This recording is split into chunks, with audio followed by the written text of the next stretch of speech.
अस्सलामुअलैकुम फ्रेंड्स, कैसे हैं आप सब। उम्मीद करती हूँ सब ठीक ठाक होंगे, खैर खैरियत से होंगे और आप सबकी दुआओं की वजह से अल्हम्दुलिल्लाह मैं भी ठीक हूँ।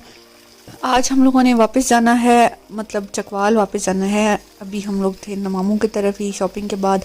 एक तो व्लॉग इतने दिनों बाद आ रहे हैं ना कि आप लोगों को भी समझ नहीं लगती होगी कि क्या चल रहा है क्या नहीं चल रहा। बस बताया है ना कि जॉब की वजह से काफ़ी ज़्यादा टफ रूटीन हुई है, इसलिए ये अंडे की हालत है।